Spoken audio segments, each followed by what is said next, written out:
Kia ora te whānau, welcome back to the BFG Chapter 3, and this chapter is called The Snatch. And Sophie has just snuck back under the covers after spying the BFG walking up and down the street, blowing a trumpet thing into the bedroom of the kids over the street. Under the blanket, Sophie waited. After a minute or so, she lifted a corner of the blanket and peeked out. For the second time that night, her blood froze to ice, and she wanted to scream, but no sound came out. There at the window, with the curtains pushed aside, was the enormous, long, pale, wrinkly face of the giant person staring in. The flashing black eyes were fixed on Sophie's bed. The next moment, a huge hand with pale fingers came snaking through the window. This was followed by an arm as thick as a tree trunk, and the arm, the hand, the fingers were reaching out across the room towards Sophie's bed. This time, Sophie really did scream, but only for a second, because very quickly the huge hand clamped down over her blanket, and the scream was smothered by the bedclothes. Sophie, crouching underneath the blanket, felt strong fingers grasping hold of her, and then she was lifted up from her bed, blanket and all, and whisked out the window. If you can think of anything more terrifying than that happening to you, well, in the middle of the night, then let's hear about it. Well, the awful thing was that Sophie knew exactly what was going on, although she couldn't see it happening. She knew that a monster, or giant, with an enormous, long, pale, wrinkly face and dangerous eyes had plucked her from a bed in the middle of the night, in the witching hour, and was carrying her out through the window, smothered in a blanket.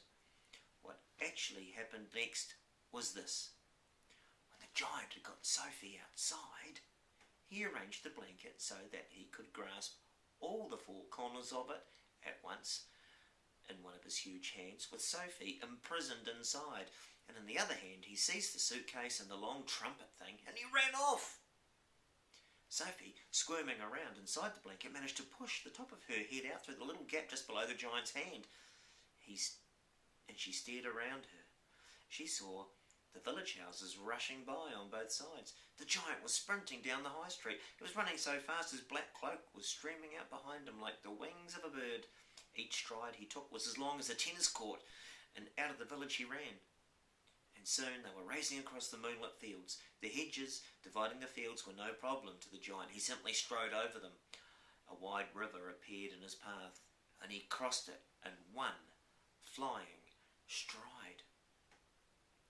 Sophie crouched in the blanket, peering out. She was being bumped against the giant's leg like a sack of potatoes. Over the fields and hedges and rivers they went, and after a while a frightening thought came into Sophie's head. The giant is running fast, she told herself, because he is hungry and he wants to get home as quickly as possible, and then he'll have me for breakfast. The giant ran on and on, but now a curious change took place in the way of his running. He seemed suddenly to go into a higher gear. Faster and faster he went, and soon he was travelling at such a speed that the landscape became blurred. The wind stung Sophie's cheeks. It made her eyes water. It whipped her hair back and whistled in her ears. She could no longer feel the giant's feet touching the ground. She had a weird sensation that they were flying. It was impossible to tell whether they were over land or over sea.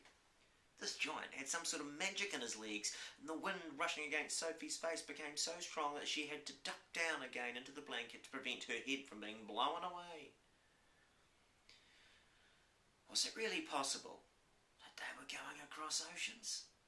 It certainly felt that way to Sophie. She crouched in the blanket and listened to the howling of the wind, and it went on for what seemed like hours. Then all at once the wind stopped its howling. The pace began to slow down. Sophie could feel the giant's feet pounding once again over the earth. She poked her head up out of the blanket to have a look. They were in a country of thick forests and rushing rivers.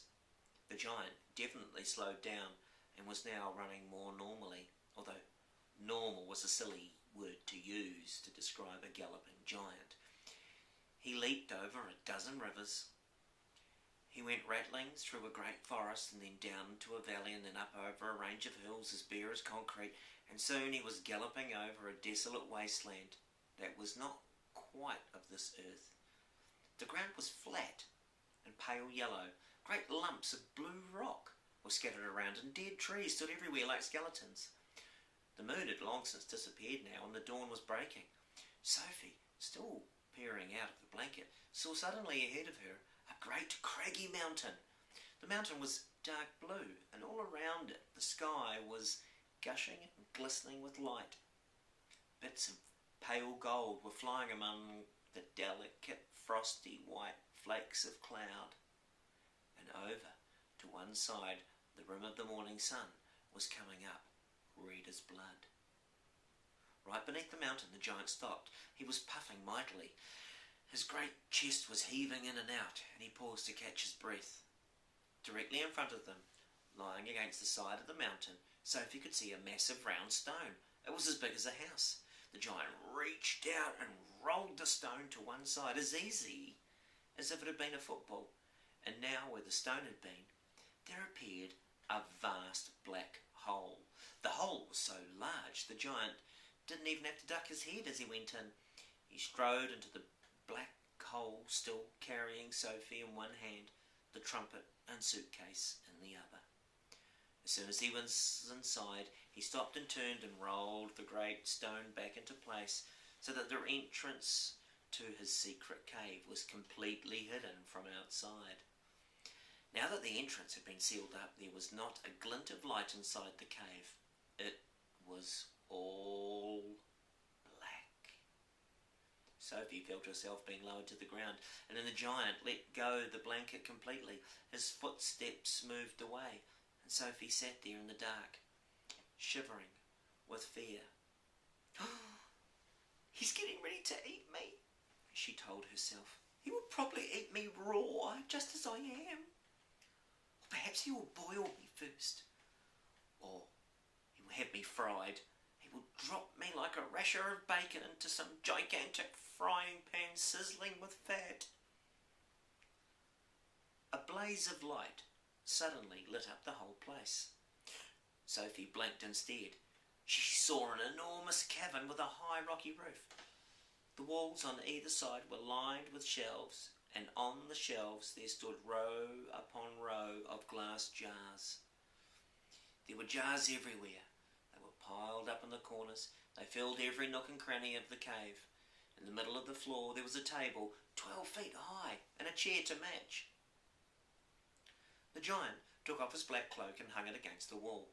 Sophie saw that under the cloak he was wearing a sort of collarless shirt and a dirty old leather waistcoat that didn't seem to have any buttons.